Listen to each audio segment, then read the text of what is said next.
I was around 8 years old when I realized, as did my family, that I had a unique memory. Photographic, they called it. It's really nothing like a photograph, though. I always assumed everyone could recall their first day of preschool, the names of the kids they met only once at the arcade.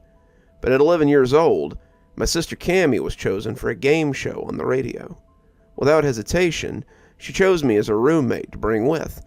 She could have chosen either of our parents, even our older brother Charlie, who was in college. She could have picked one of her friends, 8th graders like her, but she chose me. I remember sitting around the kitchen table, eating dinner, the pitch-black Midwestern winter night just outside the giant kitchen window behind my dad. He and my mom were totally supportive of the idea. He had offered even to drive us to the radio station. "I would have chosen you too, Bobby," my mom said, laughing. "You remember every weird fact ever." And it was true.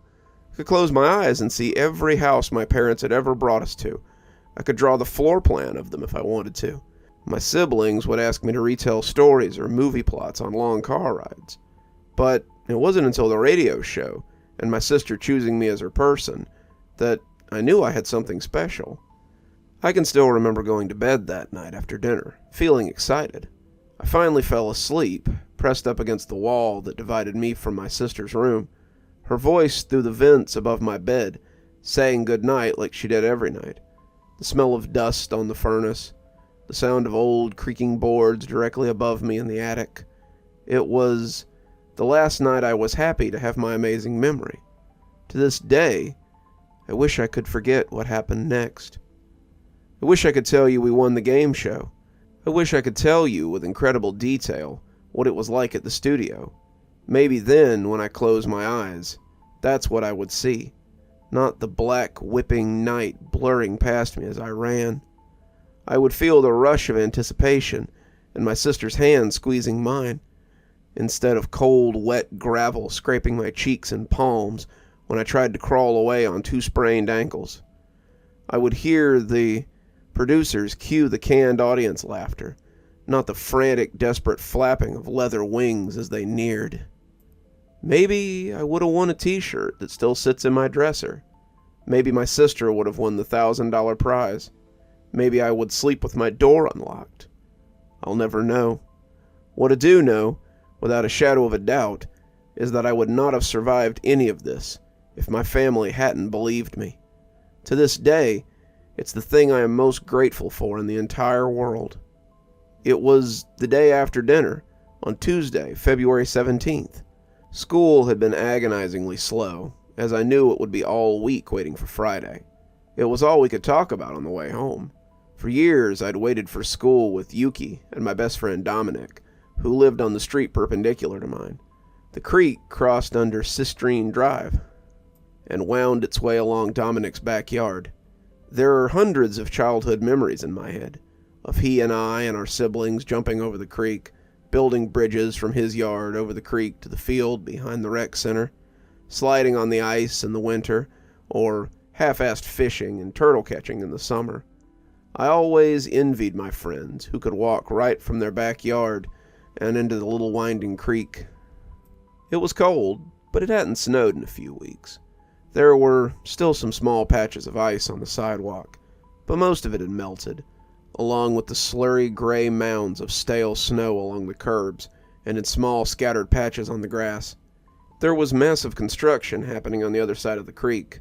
They were building a stupid business center on the field we used to play kickball in, the crane visible between 2 houses behind us.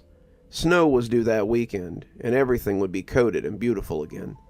The downside of a blanket of snow was the eerie quiet it caused, and how hard it was to sleep at night when the moonlight and the snow were so bright, even with your closed eyes. It was nearly 6 p.m., and the mid-February sky was already darkening. We had stopped under the flickering gold streetlight at the corner of Citrine and Amethyst, the street that I lived on. I remember huddling close in a group, talking. I remember the wind picking up and the edge of the sky glowing purple behind the house along Citrine. This was when my oldest brother, on break for 1 more week, drove up to the corner in Mom's old sedan. "Hey, Bobby," he called, giving my friends a little wave that they all returned. He was returning some jeans to the mall and wanted me to come with him. It was rare that Charlie asked me to do anything. I think about that a lot. Had he paid more attention to me before that night, would I have gotten in the car? Would things have been different? I think about all the choices I made that led to that happening, but none as much as the decision to get in the car with my older brother instead of walking home that evening. Maybe I wouldn't sleep in my closet. Maybe I'd have a family of my own. I'll never know. Then again, maybe I would have never seen Charlie again. If you asked, I could tell you every moment on that trip to the mall. The conversation we had, mainly Charlie asking if things fit him or were flattering. Charlie had come out to our parents a few months ago. They were not surprised or fazed. He had told me that night that he had gone to the bar and felt underdressed, and now he felt pressured to be fashionable. The last thing Charlie said to me before we got in the damn car was, "It's funny, even if you're different, there's still pressure to be the same." At 8:53 p.m. on Tuesday, February 17th, 1998, Charlie and I were on the front seat of our mother's 1995 maroon Lamino. We were at the final stop sign on the ride home, and it was 38 degrees outside. Pearl Jam's 10 was in the CD player, and we were at the corner of Pondside and Citrine, about to turn left into our neighborhood, and to home, to be with our family. Our mother had lasagna waiting for us. We were third in line at the three-way stop sign. On Charlie's side of the street was Yuki's house, with pretty lanterns lining the paved path to the courtyard of their U-shaped ranch home. On my side, past my window, was the pond. The path that led around the pond and up the hill was bright at the edge from the streetlights, but quickly faded to black, with only the occasional twinkle of a back porch light in the distance. The remains of the moon tower, built in the 70s, were barely discernible against the sky, only via the absence of stars and the shape of the structures that was only recognizable to those of us who grew up there. It was a scene that had made me feel small and afraid countless times. The cold radiating from the windows made me feel even more anxious, though now I realized that it was the adrenaline, an ancient alarm system going off in my bloodstream, survival mode manifesting in goosebumps, and what I mistook for heebie-jeebies. The black of the moon tower against the blue-black of the sky shifted as my eyes started to adjust. I had thought about a sleepover game Dominic and I had played when we were in 3rd grade, staring at each other's faces in the dark until they morphed and changed and threw us into giggle fits. It wasn't until the bottom left star above the hill disappeared that I realized it wasn't my eyes playing tricks on me. It wasn't until the pitch grew larger that I opened my mouth to say something. Charlie was deep in the chorus of Even Flow and never heard it coming. It was a low whistle, like an old man out for a walk. 2 notes, one high, one low. It repeated again, louder, and I'd turned to tell Charlie when I saw the red light of the brake lights on the car in front of us fade from his face, and he finally saw what was coming. Only, it hadn't come from the pitch black over the pond. It came from the other side, slamming into the driver's side of the car in front of us. It shattered the glass into a hailstorm, crashing onto our windshield. The impact was so intense that both left wheels had lifted off the ground. Charlie initially cursed loudly and went to open the door to help. I'd screamed at him not to, but I barely got a word out before a penetrating silent vacuum filled the air around me, sucking the air out of my lungs. Seconds later, my windows were shattered over me, glass sticking in my cheeks and the wind whipping the blood across my face and into my mouth as I screamed. I knew before I opened my eyes that it wasn't just an accident, that there was no car or bike or even human assailant. I knew before I pried my eyes open that everything I had feared as a child, that all the myths and legends and ghost stories, were real. I knew it wasn't a bat or a bird. I knew as I felt frantic claws at the nylon remains of my seatbelt that it was a monster. Not a cute storybook monster, but an ancient, angry, bitter creature. One that had been there long before I had, or the town had, or even people had. The last thing I saw before I felt the hook sink into my shoulder and I was lifted into the black, swirling cold was Charlie, slumped over the steering column, Eddie Vinder's voice still calling out to me until I couldn't hear him anymore. Not for 1 second did I think it was a dream. The cold made sure of that. My legs heavily dragged across the broken glass of the car window, ripping my jeans and slamming my legs into the frame. I knew it was real. The biting night sky whipped around me as I violently sank a few feet as the hooks in my shoulder began to slip. I experienced a new level of pain as I felt jagged talons piercing my side, and I folded forward as I was yanked backwards into the pitch.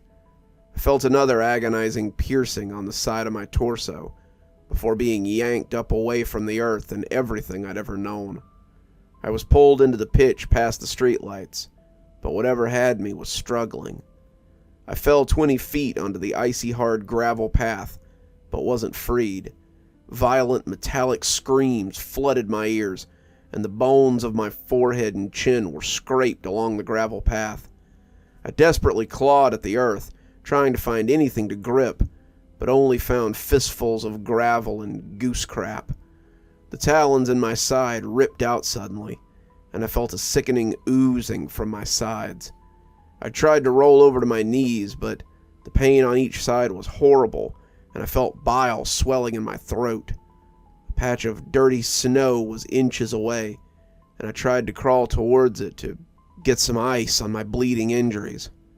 That was when I felt leathery whips on my face and violent snags in my hair, pulling and snapping.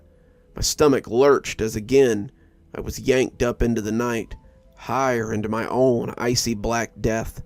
I tried desperately to grasp onto whatever had me, terrified to fall as we climbed higher. The cold stung my raw shoulders and hips, and I felt my blood freezing. The deep scrapes on my knees and face burned with the wind, feeling like icy razors scraping my cheekbones. My numb fingers found a thick, velvety limb. Coarse hair bristled and slipping under my blood. 6 daggers dug into my skull and neck. Even over the roar of the wind and the pounding of the wings, I could hear a horrible scraping and squealing of claws on my skull from behind. From the inside. I struggled to breathe, blood and vomit filling my mouth and tears threatening to suffocate me. Suddenly, the little air that I had on my lungs was forced out violently as my midsection was slammed into the highest beam of the moon tower. The crunching of my ribs was unmistakable. My vision and even my own thoughts darkened with what I can only describe as wetness. Later, I would be told that my ribs were so violently broken that they had pierced my lungs. For a moment, the moon illuminated my nightmares. I was nauseatingly high up, one eye swollen shut, but I could see the frozen pond, dull and distant.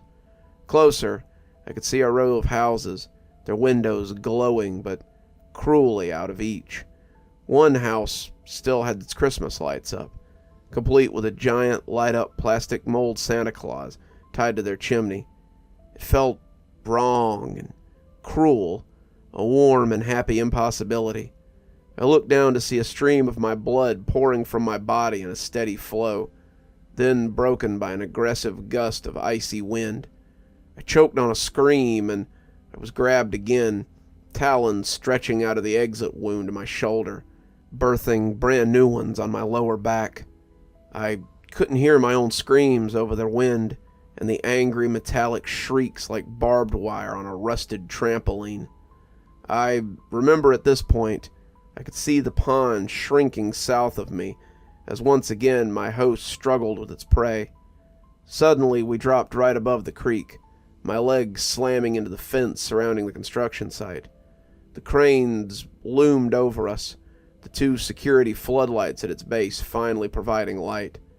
The construction site was deep in the ground, a parking garage with a basement level built to be tornado-proof. I've heard countless times from other people with violent experiences Did they forget chunks of their trauma, or they blacked it out? I try not to seethe with jealousy. If I could forget any of it, I would want to forget what I saw under those garish white construction lights. I can remember every tiny, ice-cold pebble digging into my skin, the shimmering bouquet of my tear-soaked lashes, the gritty, jagged pain of my pulverized rib bones. I remember the smell, a mix of cold sweat, like when our dad would come home after his jog, diesel, blood. There was another smell coming from the base of the crane, sickly sweet, like almond extract gone bad.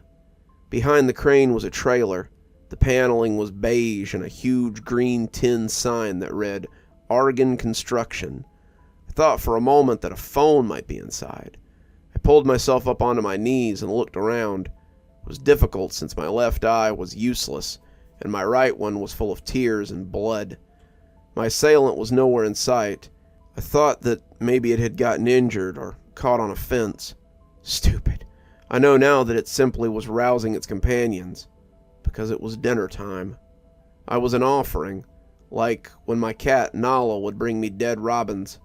Here I was, with my wings clipped. I was halfway to the trailer, limping as fast as I could, every step excruciating, breathing like there were pins and needles in me.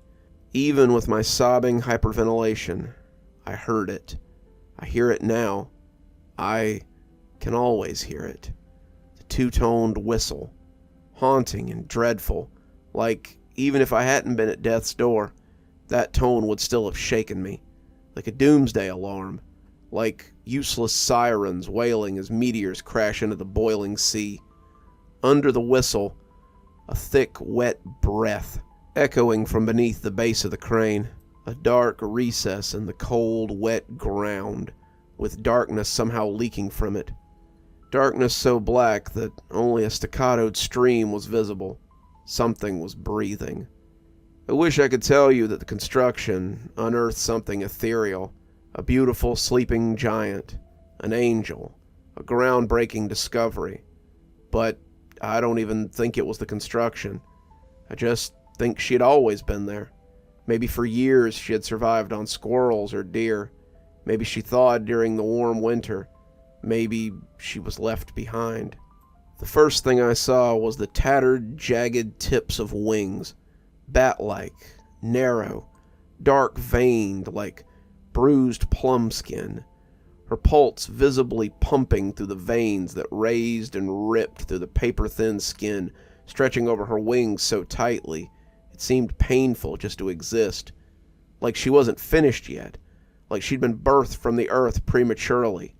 And she was angry.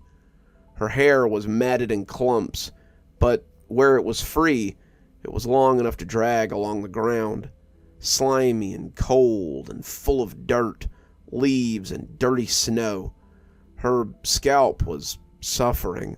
I could see her follicles piercing her scalp, like deceased plant roots, bulbous and swollen. Open sores at her hairline showed what I can only stomach to explain as insect activity. Layers of sick, sheer skin being actively eaten away by a miasma. Forehead wrinkles deep and scarred in places. She had no eyebrows or lashes that I could see from my crouched hiding position. Her nose was just a cavity, like a Halloween skull, also swarming with parasites. When she breathed in, a flap rippled across her face, the wetness dripping over her mouth. Her mouth! Years later, an art teacher had told me that while he enjoyed my monstrous horror drawings, that even special effects departments had boundaries, and I would be unlikely to get hired if I didn't tone it down or attempt to make them more realistic. If only he had known I was following his rules, drawing what I knew. She had the familiar sagging of a toothless old woman with flat, cracked, corpse-like lips. But then she parted them. The rot was dizzying. Her gums had been clawed away, scabs and scars and thick bands of roped grayish mauve flesh. Her top and bottom jawbones were not simply bared. They were jagged, layered razors, filed, but not with anything modern or sharp or particularly clean. Time, madness, desperation had filed and shaped that nightmare maw. Makeshift teeth of rocks had been maniacally shoved under the skin, adhered with infection and growth. The entire left side of her face was worn through layer by layer.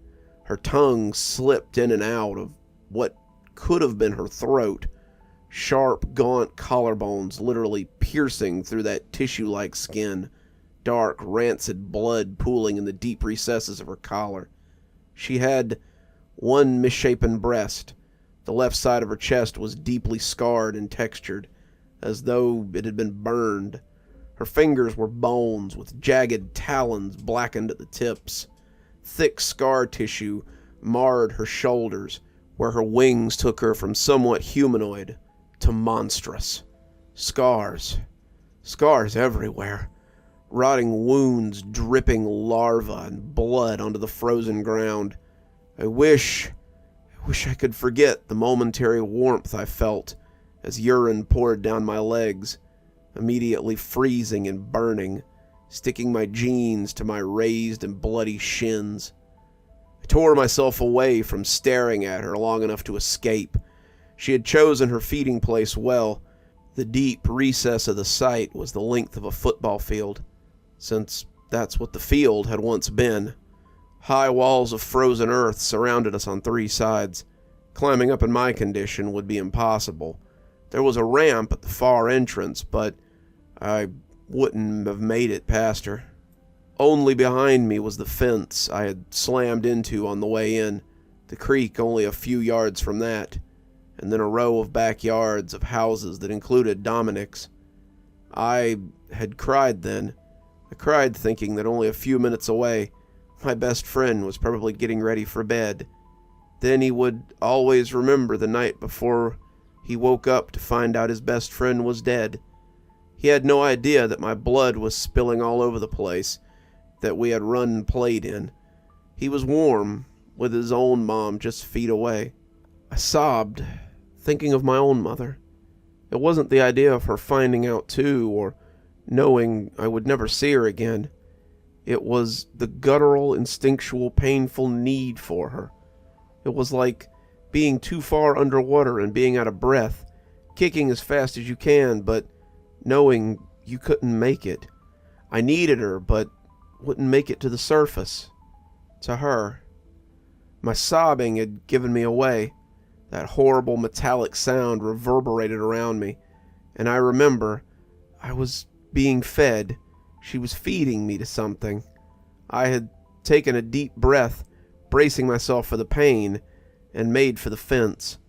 Before my feet even hit the ground, her claws were in my neck. She flung me further from the trailer and onto the fresh cement that had been poured during the warmer months. I gave up, I'll be honest. I accepted that I was going to die. Then I had heard something unexpected and sickening. Small, furtive movements, unmistakable vocalizations, even just from primal grunting and wet groans. I knew it was her young, and I knew it was human. I felt her toxic breath on me before I realized that she had moved. She paused for a second, mapping the wounds she had inflicted so that she could use them again as grips. That was when she dug in so deep into the opening in my shoulder that I could feel her nails and her fingers deep inside the wound. She flung me further across the cement, closer to the sickening, furtive movements. I squeezed my eyes shut. I smelled rancid organic decay and the unmistakable odor of feces. I felt small, fluttering fingers on my neck. Small, little, childlike. I made the inevitable mistake of opening my eyes. I saw dirty blonde hair, tinged with green, draped across a tiny face. Human feet. Baby feet. He was maybe 3, dirty and small, His fingernails were long and sharpened to points. He smiled, and thick mucus stretched across several blackened, sharp teeth. He was missing some, but what remained were crooked, stained and diseased, stuck in purple, rotten gums. Instead of chubby, rosy cheeks, he had hollow, sunken gray skin. The bags under his eyes were purple and veined. Instead of bright, youthful eyes, these were haunted orbs, devoid of color. Faded, milky irises deformed around dark, soulless pupils. He wore what had once been pajamas. Under layers of blood and grime, little trains chugged across his small body in a pattern. The sobs had returned from their hiding place in my chest. I had felt the need to comfort this small, broken doll of a child. That's when he lunged, his broken teeth sinking into my forearm. The pain was unbelievable, bright and loud like the headlights of a truck barreling down on you. I pulled away and heard a horrifying squelching sound as my forearm flesh ripped and hung from his tiny, plump lips. I gagged as he hungrily shoved my skin into his mouth. He ran to the monster, clinging to her body, his stubby hands sinking into her rotten fruit skin. I held my hand tightly against my forearm, watching the blood spill in tributaries between my fingers. It began to snow. Tiny, delicate laceworks fell into and melted against the steaming pool of blood at my feet. A disgusting gurgling sound brought me back, and I watched in horror as the little boy nursed from his mother's surviving breast. Thick blood spilled from the side of his mouth as she gently swept the hair from his face. Years later, I would look up the missing children's database online. I would narrow my search to my state, select the birth year, clumsily guess at the date missing, and it would take me 6 days and 2 breakdowns, but I would find him, along with an inaccurate age progression picture. His parents had named him Mason. He was a twin. He had a baby sister and a dog. He went missing from a family camping trip when he and his brother were 1. But I didn't know any of that when I watched him wash down my flesh with bloody breast milk from a demon I hadn't known existed a few hours earlier. Hours earlier, I'd been at the mall, for Christ's sake. The mall with Charles. I guess remembering my brother's body hanging limply across the steering column had jarred me into action. Knowing he wasn't even a football field away from me got me moving. If I could get over the fence, I could make a beeline for Dominic's backyard. I would just have to jump over the mostly frozen creek to get there. Then I could run to his parents' window and have them call the police. I could see the yellow square in the dark that was the sliding glass door to their kitchen from where I was. If I ran through their house as a shortcut, I could run down their driveway, straight down my street to my house. My heart broke a little as I thought of my parents and my sister beginning to worry about us, as we were only a block away fighting for our lives. But if I got to the far end of the fence before the end climbed up, I could get to Charles and keep him safe, keep him warm and talking until the ambulance arrived. Surely somebody had called. The impact on the car was so loud. The other driver surely had a car phone or maybe a cell phone. Maybe even Yuki's Aikido puppy Moki had heard and was barking up a storm. Maybe the police were already there. For a moment, I thought about grabbing the boy, even if he bit me. I could carry him on my back and get him as far away from her as I could. Maybe even get him home to his family. But even as I stood there, I could barely hold myself up. The world had started to spin around me, blood thickly but steadily pooling on my shoes, my bra, and at the top of my jeans. A few feet from my right lay a rubble pile, not large, but mainly chunks of rebar and concrete. I'd barely made a few inches of progress towards it when a metallic screech again assaulted my senses. My hands covered my ears. I shuffled towards the pile and grabbed a chunk of the rubble, a crude, misshapen, and awkward hammer to wield against the impossible enemy. A rusted, twisted metal handle with a heavy and uneven weight of concrete, hard to hold and even harder to swing. But it was all I had, and I knew it only had to get to the weakest part of her.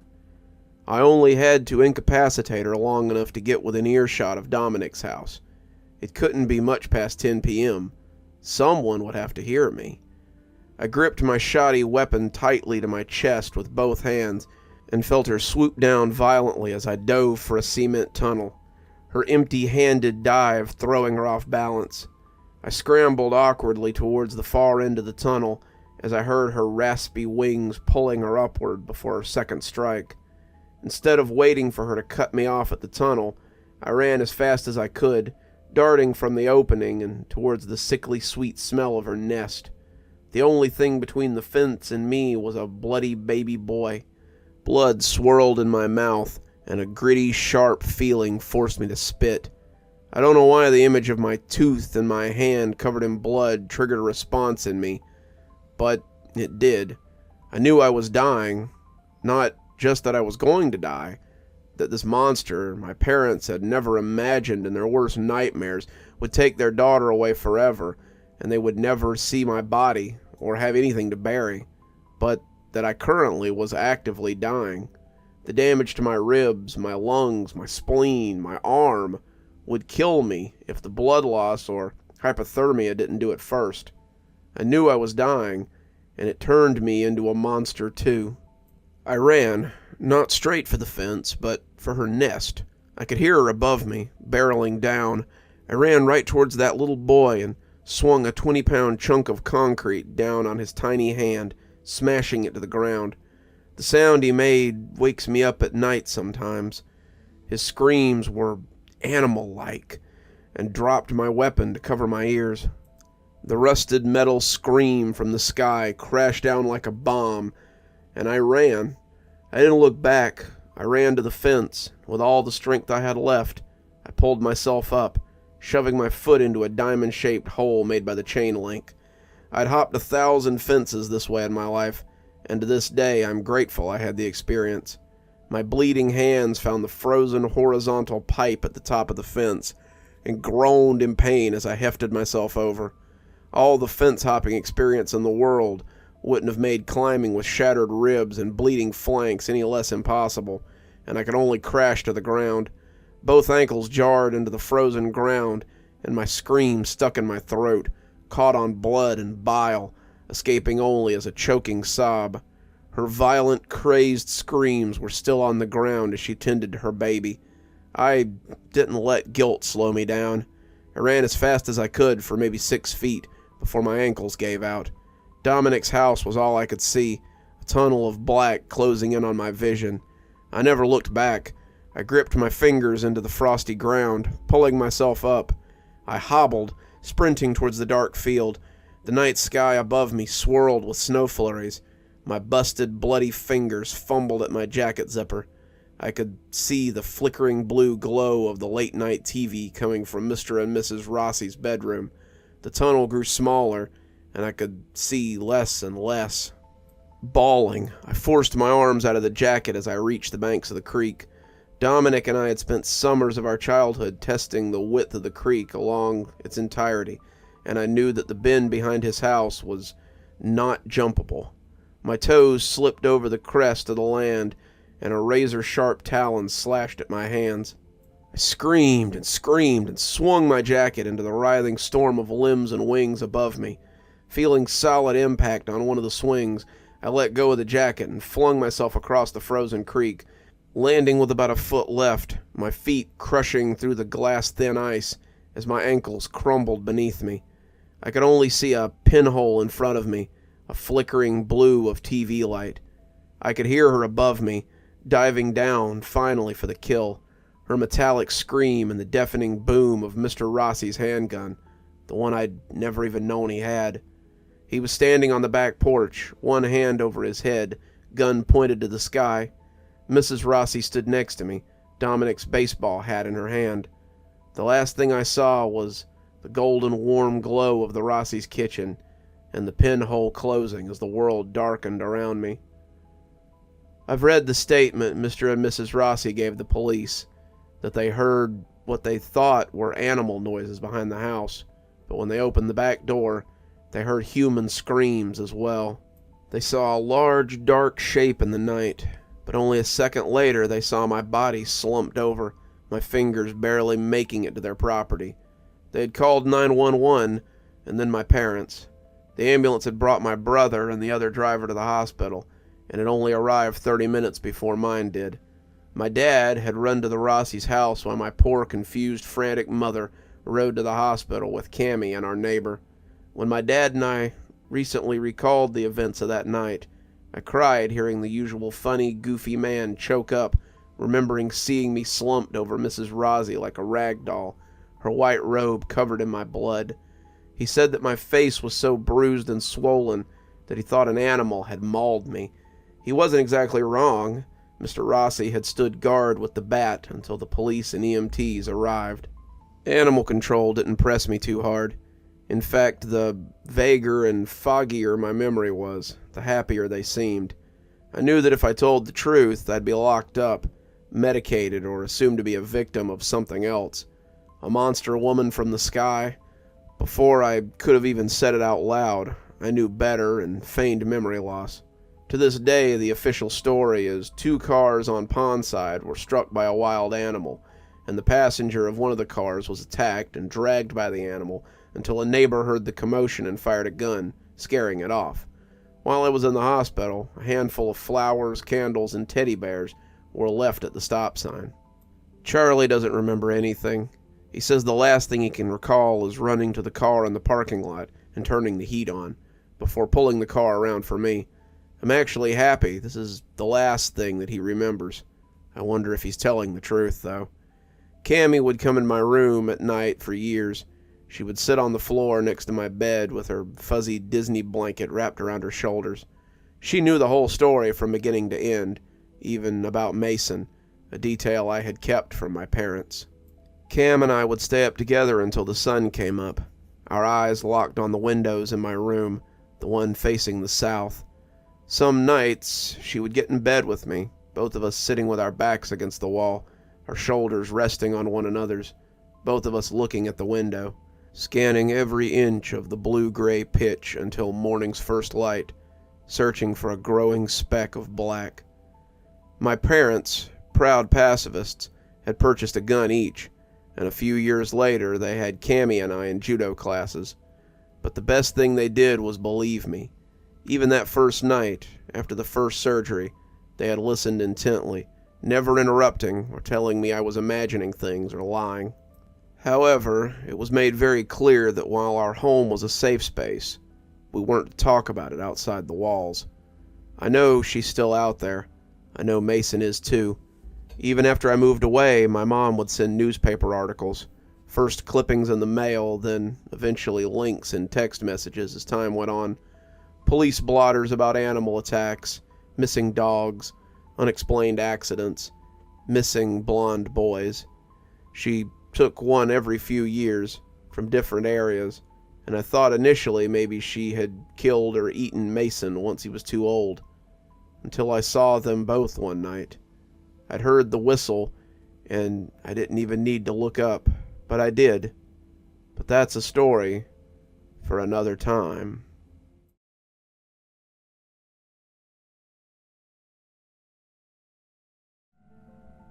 The cigarette smoke chokes me, but I don't let myself cough. Instead, I keep it inside. Everything in me wants to let it out, expel it like some kind of poison disagrees with my organs.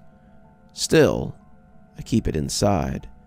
It's my first cigarette ever, in a classroom far away from the populated part of the school. I won't let myself look like a wimp, not in front of her. I couldn't give a crap about the popular kids standing with us in the room.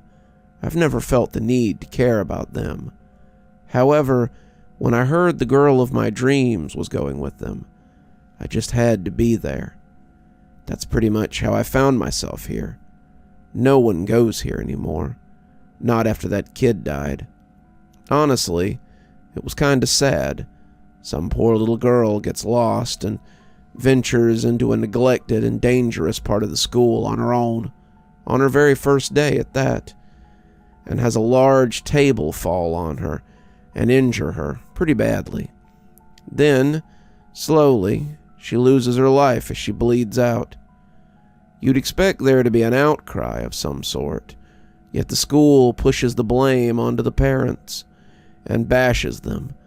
The local paper joins in, and before you know it, the whole town is bullying this family about not teaching their child proper safety rules. A 7-year-old girl was supposed to be taught proper safety rules. It sounds as ridiculous as it actually is. What do we get from all this? We get lectures on how we, as students, should keep the younger students safe. We get ghost stories that quickly spread across the school about the young girl and how she can still be heard crying. We get a special assembly today on the 1-year anniversary of her death, an assembly where we have a moment of silence for her. But don't worry, guys, refreshments are provided. Seems like everyone around here is an insensitive bastard. I pause my thought to find Alicia looking at me. I take another deep pull off the cigarette I'm holding. I take it better this time. I still feel the need to cough, but not as intense as before. Is this what romance is worth? Because as my brain gets cloudy and I drown in nicotine, it seems worth it. That is when the crying starts. I almost didn't hear it at first. It was soft, but definitely audible. I turn around, but there's nothing. We all start looking around. Have we been caught? None of our teachers would make that soft a sound if they caught us. Must be a small animal. Then it dawns on us all at once, and a nervous chuckle takes over the room. It can't be the stories about the dead girl. It just can't. It's probably just someone playing a prank on us. Still, the whole group slowly but surely creeps towards the door. No one admitting they're scared, but everyone ready to run at the same time. I take another pull off the cigarette, then I hear another cry. It's time for us to go. However, a thud behind us makes us turn around, and then a slam behind us makes us turn around again. Something distracts us, something in the dark of the room, just long enough for us to turn away from the door, long enough for it to slam shut. We're all trapped now. Everyone's scrambling, trying to open the door. The cool kids are still nervously chuckling, thinking it must just be the wind. However, the wind can't close a door hard enough for it to feel like it's been welded to the door frame. We can't get out of the room. That's becoming clearer now. You see, the thing about the light and the dark is that you can see in either one. The other just has to be absent. As the door blocks out the light from outside, the room inside becomes clearer. The dark corner is now taking shape. There's a desk there, a large, heavy one, and underneath it is a small frame. It looks like a doll, but it's faintly moving. It has to be a child. I'm not an idiot, not by any means. I'm a skeptic, definitely, but not an idiot.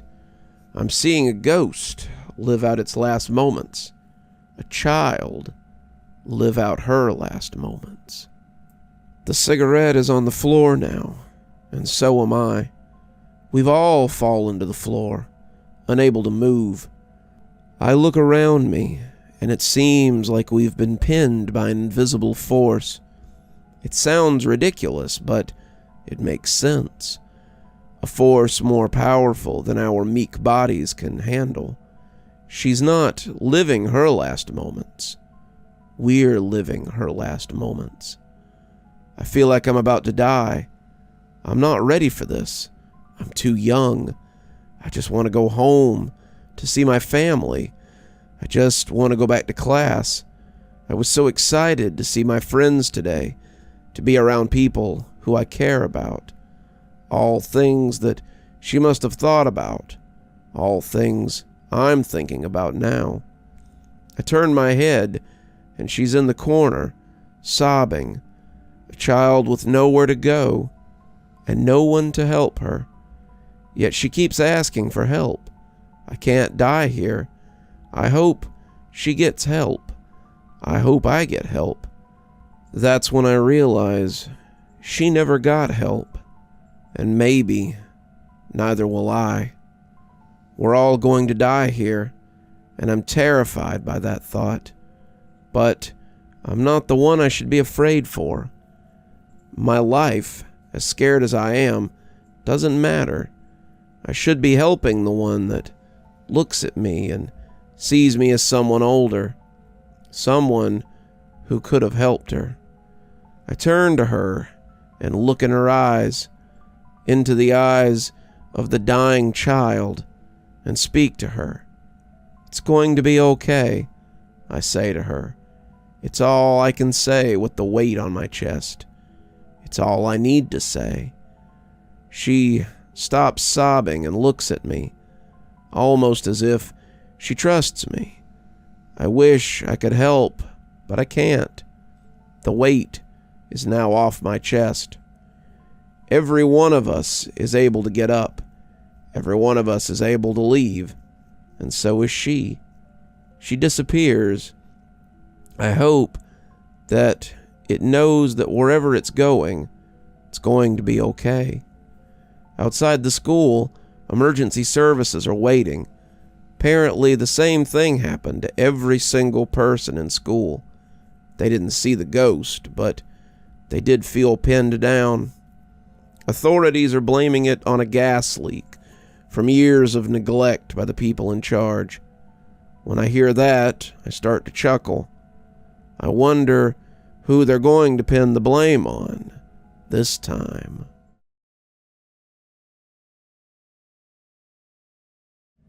"Are you really that afraid of the basement?" my boyfriend asked, almost casually, putting on his button-up shirt. I glared back at him. "You're seriously going to bring this up now? I'm getting ready for brunch," I said grumpily, pulling on my bra. He shrugged apologetically. "Look, I'm sorry, okay? I just want to know why, especially if it's such a big issue. We can talk about it whenever you want, but I'd really like to talk about it eventually." His tone was calm, filled with sincere concern. I sighed. I felt my annoyance slip. I'd been avoiding the subject for so long. I really didn't want to bring it up, but Timothy had been so great. We'd been living together for over a year now, and he'd been very patient with me and my phobia of dark places. I don't just mean I'm afraid of the dark. I mean I go into full-on panic attack mode and start tearing up the walls with my bare hands and fingernails and teeth if I even get closed into a dark place. It makes going out at night or doing anything normal, like going to the cinema or the planetarium or a bar or a club, very difficult. I have a nightlight in every room in my apartment, and so plenty of backups, plus the flashlights, the candles, the lighter, pound of fresh batteries of all sizes. Of course, my smartphone can also function as a flashlight. I could go on, but suffice to say, I'm surrounded by as much light as possible. This was also why we were meeting Tim's parents for brunch in broad daylight, and not for dinner. Never dinner. I didn't leave the house once it got too close to sunset. I mostly drive wherever I need to go. Taking public transport is too risky, and I don't travel very much or very far. I also can't go into a bathroom that has no natural light and nothing but motion sensor-based lights. If they go out for just a few seconds, my heart races, my blood boils from fear, and my lungs burn with panic. I scream and run, crying usually until I'm back in the light. I'm very lucky to have Tim around. Unlike my previous boyfriends, he never made snide remarks about my phobia, even when it disrupts his schedule. His effortless patience was a stark contrast to my previous relationships. I'd never seen him so much as raise his voice. I slowly sat on the edge of the bed. Okay, I'll tell you why. Right now, actually, if you'd like. I'd rather just spit it out. We have a few minutes, and it's not a very long story anyway. Timothy quickly pulled on his sock and came to sit next to me. I looked at him and then looked back down at the bed. I've never told this to anybody, but the reason I'm so afraid of the dark, of being alone, is because of what happened to me in the basement when I was 10 years old. I paused and Tim took my hand. His fingers were rough and warm. I'd never had issues with the dark or the basement or anything like that before. One day my mom asked me to go down and fetch the laundry from the dryer. So I've been down in the basement of this house a billion times, and I think nothing of it at all. The door creaks loudly, just like normal as I open it. I lazily walk down the steps and was busy messing around with my new Walkman when I suddenly heard the door slam shut behind me. I yelled and was plunged into darkness, so pure I thought I'd gone blind. I groped in the dark for the light switch. I heard it click as the light bulb buzzed to life noisily. As I spoke, I could feel my heart begin to accelerate. I could picture that basement now, that bare light bulb. My hand shook. Tim noticed this and began to caress my hands comfortingly. I continued. The basement wasn't that big or fancy. Nothing but bare concrete. We used it to store some old furniture and photo albums. Of course, we kept our laundry down there, too. I was a bit spooked by the door slamming, so I decided to get the chore over with fast. However, as my bare foot left the last step and touched the cold concrete floor, the light bulb glowed. It glowed so brightly that it burst. I screamed from fright, and I was just plunged into darkness again. It was so quiet that the distant sound of my parents or brother now extinguished. All I could hear was my own breathing. I paused again to catch my breath. It's been a long time since I told this story. All the memories that came with it filled me with terror. I moved in the direction of the laundry. I waved my hands in front of my face, but I couldn't see anything. I knew that there was a flashlight in the drawer of the desk next to the dryer. I took a few tentative steps, expecting any minute that I would feel bright pain as it exploded through my hip as I bumped into the desk. I never did, so I started taking bigger steps. The hairs on the back of my neck stood up. I realized that something was horribly wrong. I should have been on the other side of the room by now. A few steps after that, I should have been on the other side of the wall. Before I knew it, I was running. No, I was sprinting. I was hoping to be lucky enough to slam hard into the wall. It would prove my nightmare was a fake, but the wall never came. I ran through cold darkness. Then I heard a voice. Soft whisper. It was the voice of a man. There's nothing abnormal about his voice at all, but it gave me goosebumps. He warned me. He warned me never to return to the dark. He warned me to never tell anyone. My lips trembled, but I continued, my voice shaky. By then, I was beyond fear and incredulity. How could this be possible? Where was I? I yelped and shielded my eyes because it was suddenly blindingly bright, and I felt really cramped, like the room had just shrunk. Then strong hands were grabbing me and lifting me. I found myself being pulled from the wall. Tim's eyebrows shot up into his hairline at this point, but he remained quiet. We still have no idea how, but some men had heard a noise, and once they'd seen me, they rescued me immediately. They found me in a well that was hundreds of miles from my house, from that damn basement. I paused again, rubbing my temples with the tips of my fingers. I had to go to therapy, and no one could ever explain anything. Like I said before, I never mentioned what really happened to anyone. I didn't know whether I was more afraid of people thinking I was crazy, or if I was really more afraid of that voice. All I said was that I blacked out on my way downstairs. The therapist said I may have gone into a fugue state or something, which basically means that they don't have a goddamn clue what the hell happened to me.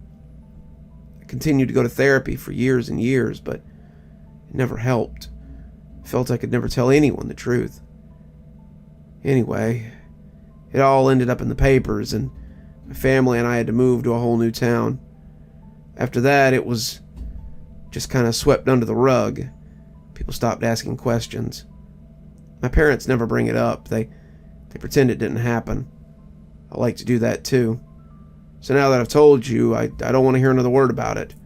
If you tease me or prank me, so help me God, I'll dump your ass. I was trying to make a joke to help break the tension, but I could feel myself shaking more and more as I recounted the story. It had been some time since I'd thought about that traumatizing day. I felt tears from the corners of my eyes, but quickly blinked them away. Tim sat silently, his expression one of sympathy and concern. Wow, I had no idea. That sounds really horrifying. I completely understand your fear now. I'm feeling a bit less fond of the dark myself. He kissed me lightly on the forehead and rubbed my arm. I looked at him in disbelief. You don't think I'm crazy? You believe me? He smiled warmly. Of course I do. I can totally believe this universe is full of strange, unexplainable, sometimes horrifying things. He paused and looked me in the eye. But are you still okay for brunch with my folks? We can always reschedule, get McDonald's, watch some DuckTales or something. I smiled at him and chuckled. It's tempting, but no, we've booked a table and everything. Besides, it's too short notice now to cancel. Let's get going, okay? I feel okay. It was a long time ago. Tim glanced at me in a way that showed he was wholly unconvinced, but he yielded. All right, my dear. I'll just take the trash down quickly. Meet you downstairs. A few minutes later, I had my makeup on and was waiting downstairs on the ground floor. Tim had left ahead of me to take the trash to the refuse bin in the basement, and I'd expected him to be waiting for me already. But he wasn't there. I frowned, confused. Was he still downstairs? Why was he taking so long? I tried to keep my panic in check, but as the minutes ticked by, my heart began to thump loudly. No. There's no such thing as the dark place. There's no such thing as the monster in the basement. I stammered to myself softly as I tried to force the panic back down into the recesses of my stomach. He's I couldn't end that thought. What if by telling him the truth I'd put him in danger? The voice had said not to tell anyone. I thought that he would only be angry at me. But now, I'm starting to think otherwise. My blood was electrified with terror as I took a small step towards the stairs. The stairway was curved so that the door was hidden. I cranked my neck and peered around the corner. The large metal basement door was shut. Tim, is everything okay? My voice shook slightly as I spoke, but it was firm and loud. Silence pressed against my ears. I pulled my phone out of my bag. With the tap of a button, a small but bright flashlight switched on and illuminated the hallway. I turned the flashlight towards the stairs. With shaking hands, I took a step forward, started to descend. I halted after 3 steps. I felt dizzy now. Tim, this isn't funny. I'm really freaking... Then I heard him. Kara, I tripped and hit my head. I heard him groan in pain. I think I twisted my ankle. I really need some help. My fear instantly dissipated. Tim was hurt badly. His voice sounded really worried. If If he'd been unconscious this whole time, he'd need serious medical attention. Shit, why had I waited so long to go check on him? Of course, there was no such thing as monsters. I hurried down the basement stairs and grabbed the door handle as I pulled it open. Complete, utter darkness pressed up against my eyes. I felt an unnatural coldness in the air. The basement door swung back and slammed into me so hard I felt myself fly through the air. I hit the ground hard and yelled with pain and surprise. The impact knocked my phone out of my hand, and I heard it smash off as the light went out. "What the hell?" I stammered, my head swimming with confusion. Timothy," I whispered into the pure darkness.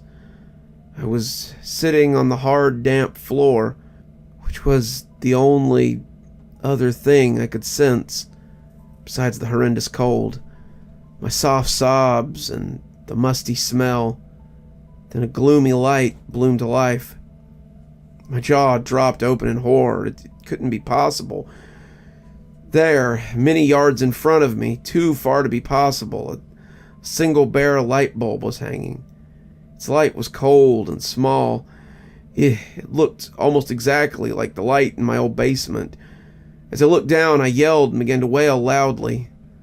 Lying in the pool of light beneath the bulb was the mutilated, bloodied corpse of my dear sweet Timothy, the man who I had loved more than anything, the man I'd wanted to marry, the man who always made me feel safe, the man who knew exactly how I liked my coffee and pancakes. His gray eyes were empty as he stared at me. Gone was the perennial warmth and love. His body was covered in deep scratches, and blood soaked his clothes.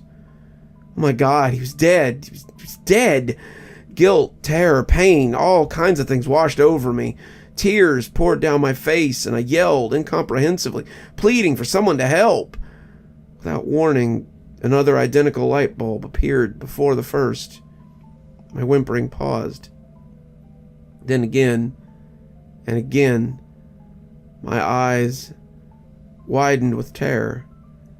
Soon hundreds of lights were blooming into existence, like frigid miniature stars. The line of lights made a beeline towards me, with the final bulb flickering to life above my head. I heard the sizzle and hum of its electromagnetic field. I was frozen with terror, I had no idea what to do.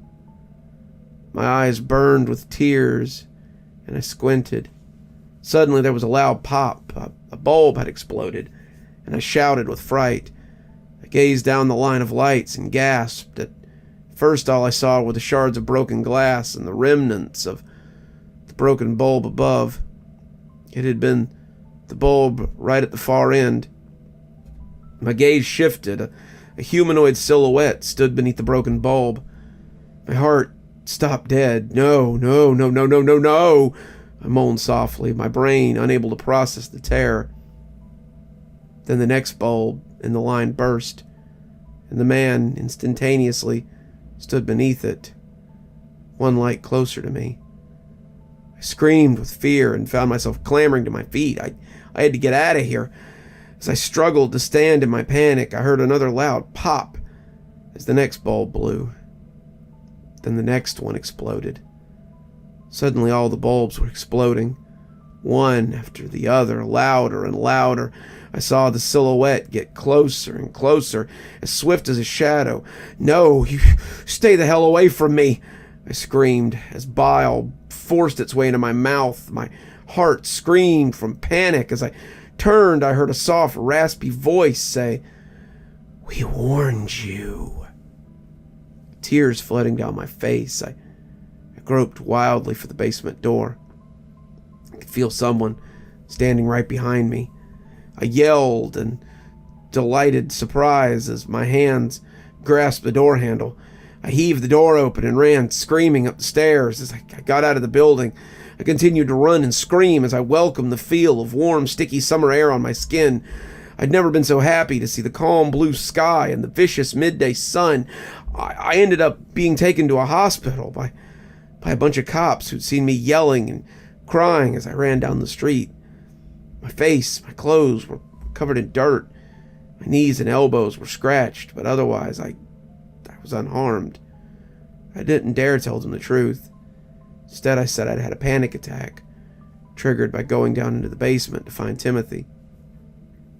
The police searched the whole building, but the only thing they found in the basement that proved Timothy had been there at all was the trash bag he'd taken down. This time, the police have no leads. I miss Tim so much. I feel a numbness where he should be. I keep expecting him to just be around the next corner. His parents refuse to answer my calls. On the other hand, my parents won't stop calling. Suffice to say, I can't even think about the dark without bursting into tears. Even if there's no hope for psychological recovery, I don't think it matters. I still feel like someone's standing behind me constantly.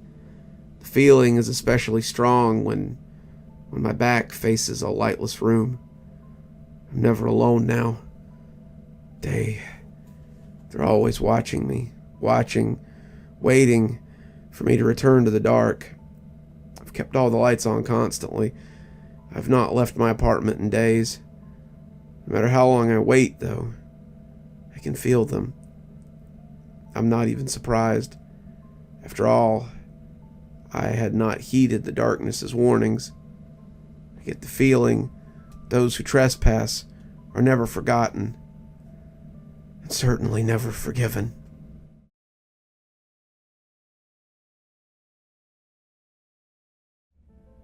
She was little once, small in stature, with a mighty soul.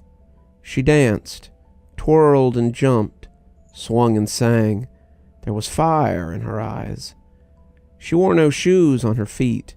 Golden hair shimmered as she swayed. The sun rays kissed her freckled cheeks. A soft summer breeze wrapped all around her, tickling her skin, enveloping her. She cherished Mother Nature's sweet embrace, for she knew no other. Wrapped in its infinite hum, she found solace. She read books meant for much older people, played piano by ear, also guitar, sang songs about blue skies and black birds, and at 4 o'clock every day after his work, she climbed up onto her father's knee, shared a sandwich from his lunchbox, smelled his oily, smoky daddy smell. He read to her from the paper, like familiar old friends. The words jumped out at her. She knew them and spoke their name out loud excitedly, as if to greet them. Her mummy rolled her eyes and shushed her chatterbox mouth. Her father said nothing.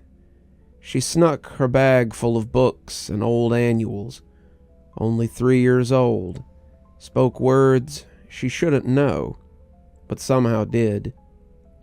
She used words so eloquently, so confidently, conversed with adults, preferably, debating and challenging the unjust nonsense they spouted to their children. Questions, questions, questions. Always questions, seeking more information, offering unwanted opinions, a perpetual quest for details, explanations, justifications.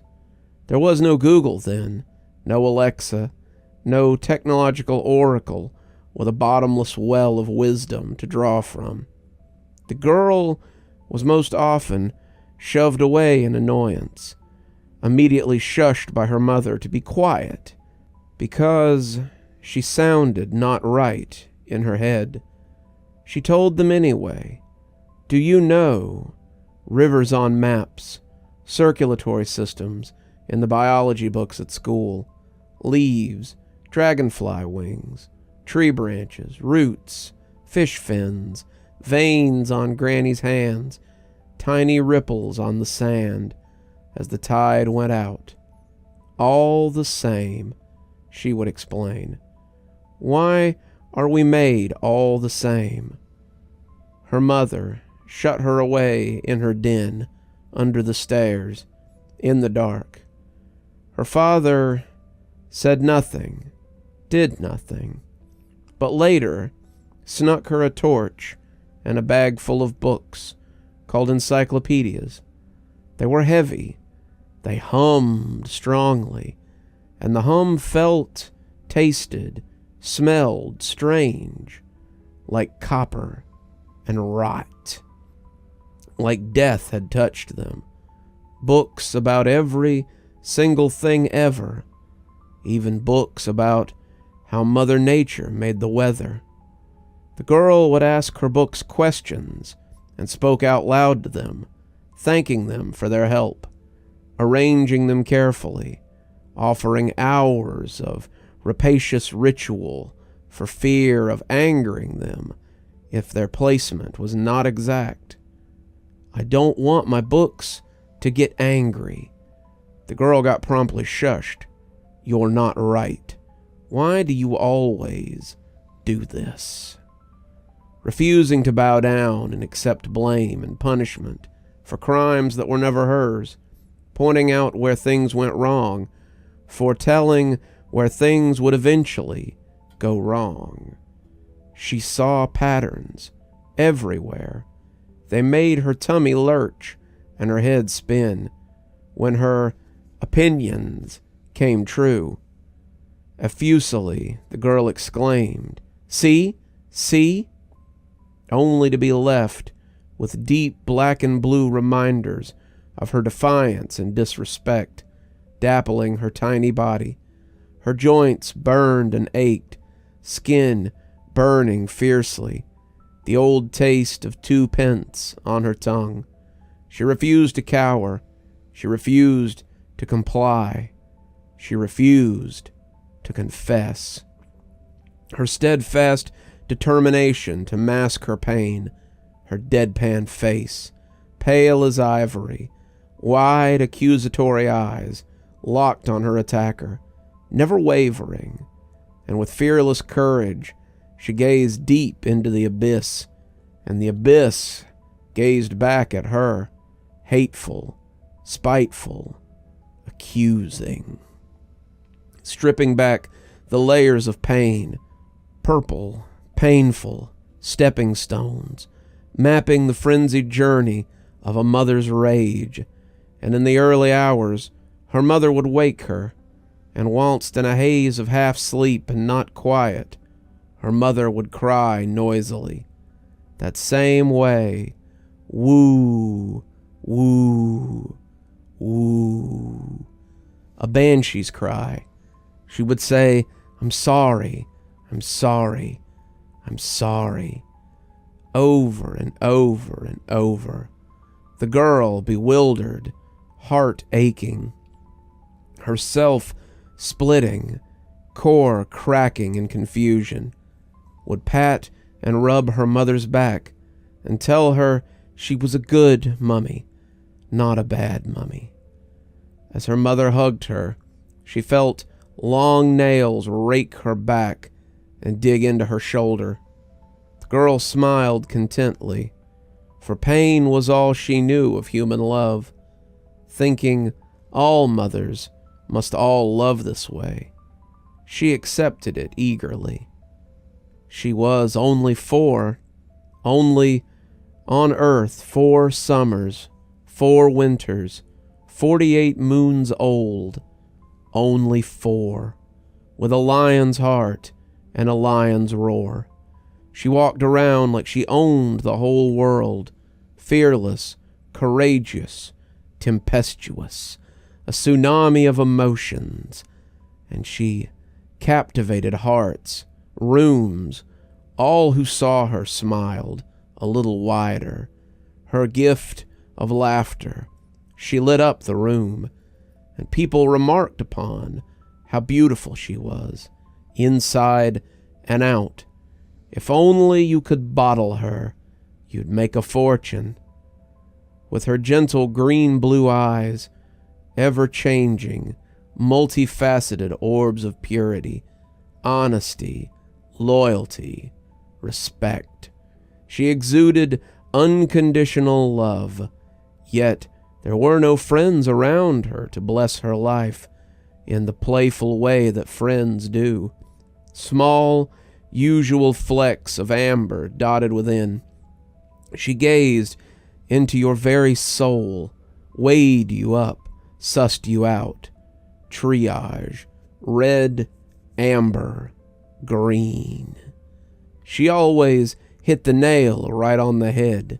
She saw the future, predicted which way cars would turn, guessing how the dice would fall, giggling, guessing shapes. What card was then?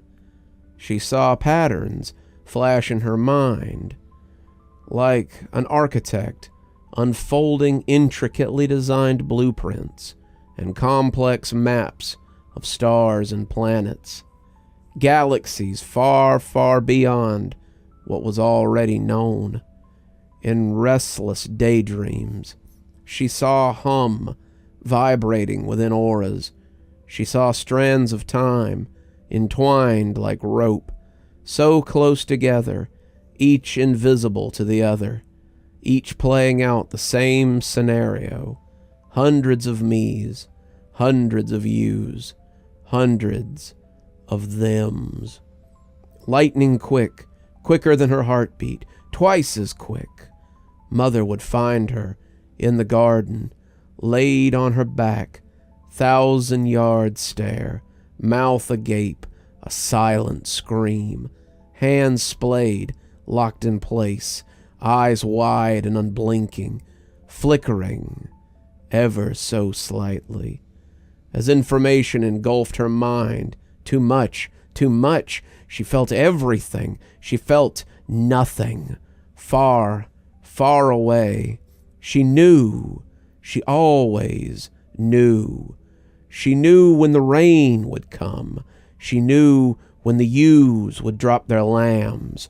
Worked alongside the shepherds during the lambing time, day or night, wind, rain, snow. She knelt down in the hay to lay a little hand on swollen bellies, feeling the hum of new life inside, knowing when, knowing sadly when not. She knew in her heart when spring was here. She knew when people were sad, or in pain, or poorly. She could smell poorly, like plastic burning, sweet, acrid. She knew jealousy. She knew resentment. She knew of death, had felt its hum, and found it to be most patient, gentle, fair, compassionate, very kind. The girl did not understand why humans feared him so and avoided him at all cost. Many, many times she hoped that death would take her. As the hungry monsters fell upon her, feasting greedily upon her childhood, consuming her, afterwards she lay alone, used up, cast aside, raw, bloody, sticky with shame. She would summon death with a silent scream. It heard her call its name, but would only linger on the threshold of her bedroom door. Shadows gathered in the corners.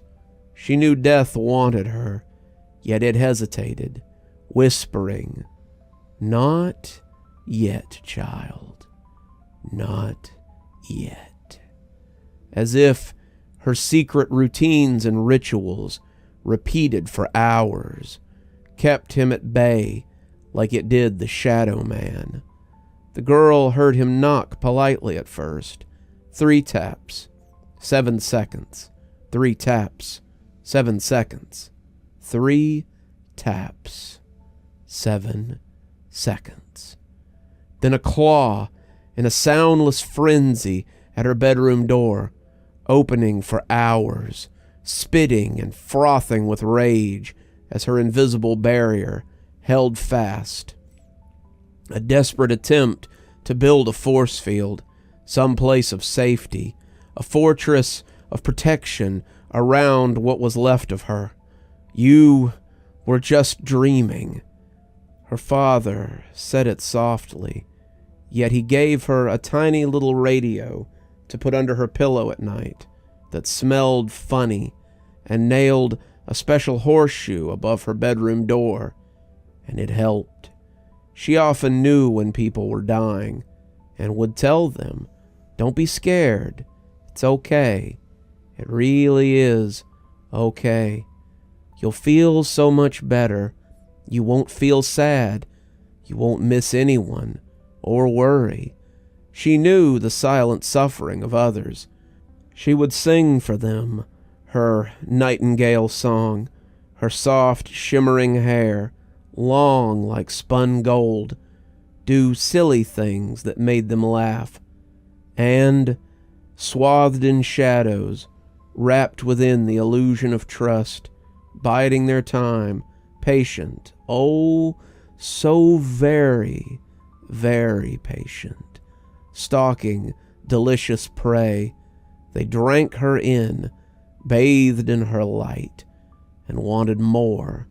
All that was beautiful in her world fell away, and the real monsters came to play. They came first with gentle hands, played games, made no demands.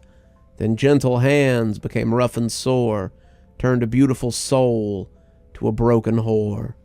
And she knew, like she always knew, that her mother, lips curled in a rictus grin, eyes narrowed, had invited them in, and sat like a queen on her throne, looking down from afar, from her front row seat, was complicit in her eventual and complete obliteration.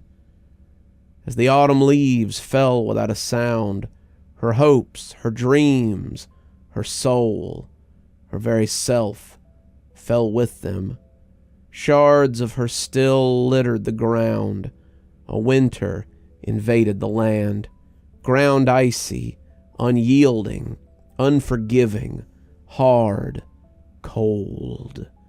She felt her heart hardening, cracking, breaking, and she welcomed the rough hands, welcomed the pain it caused through the fibers of her being. If her pain was audible, it would sound like a badly played violin, carving shards from her very soul. Fragile fragments littered her mind as it cut her into pieces. The girl invited it, embraced it, accepted it. All she was, all she had been, all she might ever be, was shrouded in gray mists, tied tight with ribbons of red pain, and stored away in the deepest, furthest recesses of her core. And new Bevs came, each their own, each with purpose to protect at all cost, even if the cost was great, as sadly it often was. Protect the core, gather up, sweep and scoop the shattered shards of what remains, and try over and over to build a person that might feel and live and love. Decades later, a broken old woman with the eyes of a young girl sat in a mental health facility, awaiting trauma processing therapy.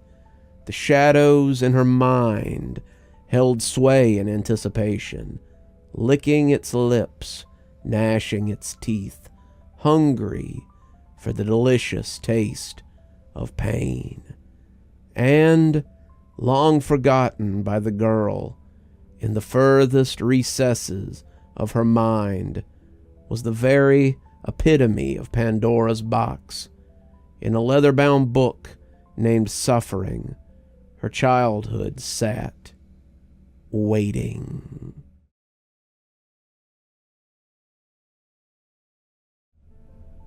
Originally made by the British, Skittles were introduced to North America in the late 1970s.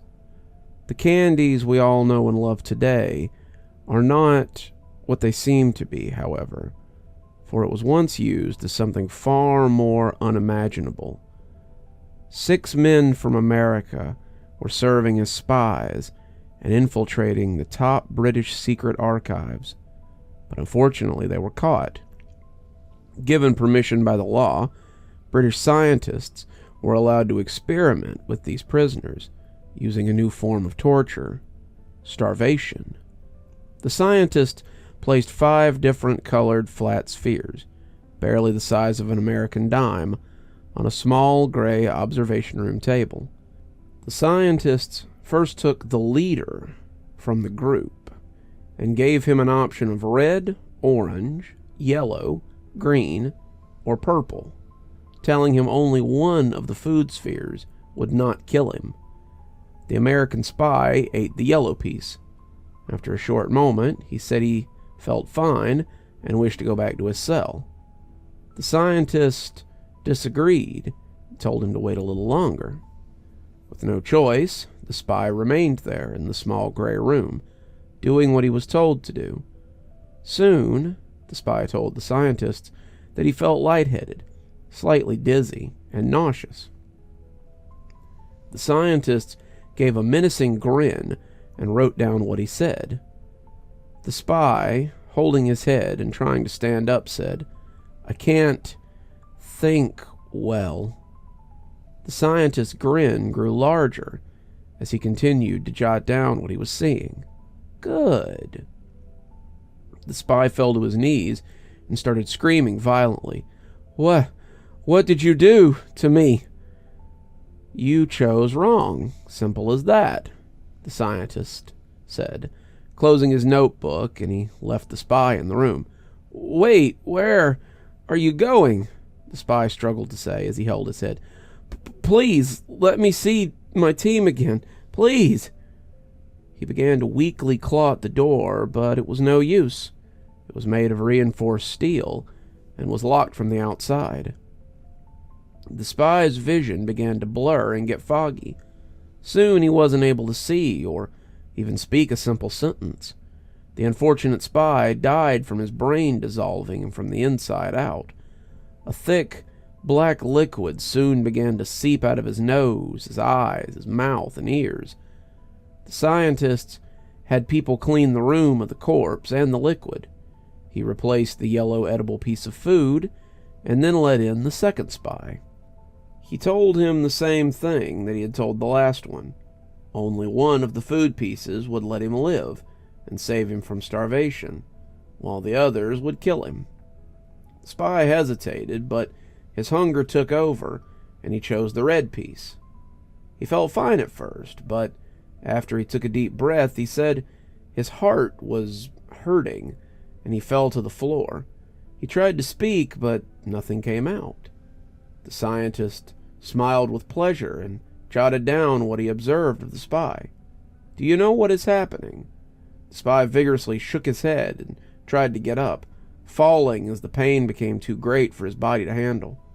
The scientist laughed darkly. "You're suffering from a heart attack.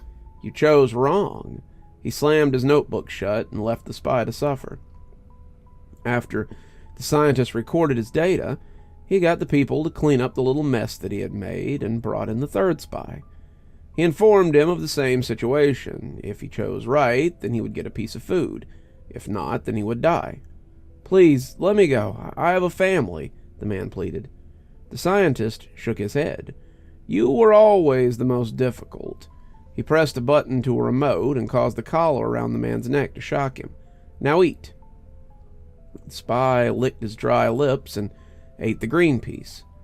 After a few seconds of letting the food piece digest, he began to gag and seal his mouth shut. He struggled to stand up, but got onto his knees and let the burning liquid rocket out of his system. Vomit soon pooled around him as the thick liquid continuously exited his system. The scientist chuckled and jotted down more notes in his notebook. "Sadly, you chose wrong as well."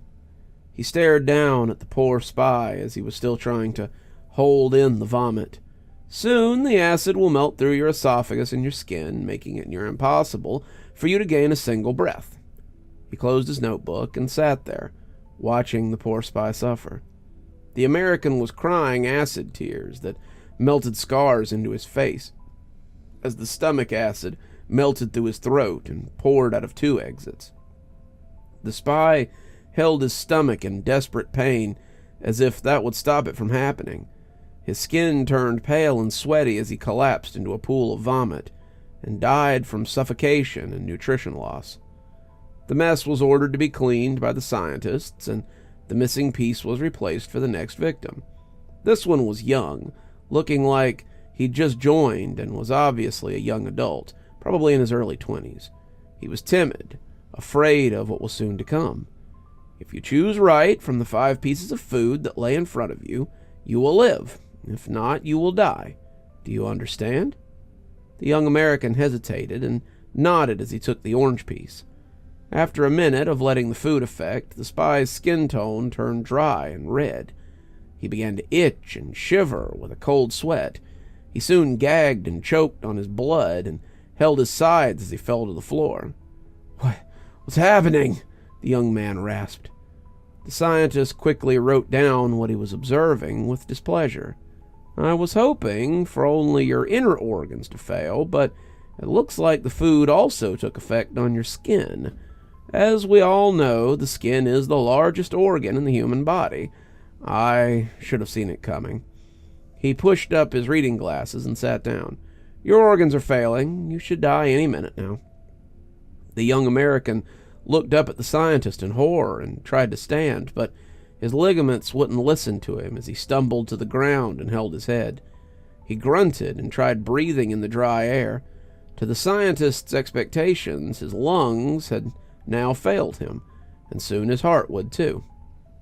With the young American dead now, and the scientist changing a few formulas in his chart, the corpse was cleaned and the food tablet replaced. The 5th spy was brought in. He was a husky fella, probably built more for combat than for spying. The scientist was pleased and hoped for the spy to choose the last, untasted food tablet on the table. "I'll make this simple for you," the scientist announced. "All your friends chose the wrong food tablet placed in front of you. They have chosen red, yellow, green, and orange. All of them have died a terrible death. But if you choose correctly, you will live." "For a scientist, you sure are an idiot," the spy informed him. "The only other one that you didn't call out was the purple one, so I'll eat that one." The scientist clicked his pen and waited for the spy to eat, highly interested in what would happen to the fella. The spy ate the purple food tablet with pride, happy to have picked the near last. But he soon regretted it. He spit onto the floor to see if his saliva was a dark red, and his lower stomach felt like it was on fire as he propped himself against the wall. He soon got blood all over himself and the wall. The scientist smiled with glee and jotted down the effect. "This will be highly useful for hospital deaths in our country. You chose wrong." He left the spy to suffer and concluded how to counteract the food tablet's effects. The mess was cleaned, and the last spy was sent in. There was a wide scar on his neck, making it seem like he couldn't talk, having his larynx taken out for medical reasons, he assumed. The scientist was unhappy. He liked hearing his victims suffer, but I guess watching someone mute die and struggle to say something can be just as amusing, he thought. "Your friend," the scientist told him, "all chose wrong. If you eat any of the food tablets, you will die. But if you figure out how to counteract the food tablets, you will live, and not die from starvation. Understood?" The scientist pointed at the mute spy with his pen. He merely nodded and observed the 5 food tablets in front of him. Within an instant, he ate all the food tablets at once and waited for the scientist to speak. The scientist was baffled at first and closed his notebook without writing down anything. "You chose right. You can go back to your cell." The reinforced steel door opened and awaited for the spy to leave, but he shook his head and stood up. The scientist arched an eyebrow and observed closely with his notebook open and his pen ready. The spy looked up at the observing scientist and spoke in a gruff tone. "I will not be controlled." With that, he hastily went to the closest wall and rammed his head as hard as he could into it, smashing his head into it and leaving a giant concave area in his brain and skull. The scientist clicked his tongue and shook his head. "What a shame. Here I thought you couldn't speak. I had other things to experiment on you." He left the observation room and went back to his study. Years later, the British decided to let this new form of torture poison go to America. What you know as Skittles today was used as a form of starvation torture back in the 70s. So think about that the next time you eat a normal bag of Skittles, and make sure to eat the whole bag. Have a nice day.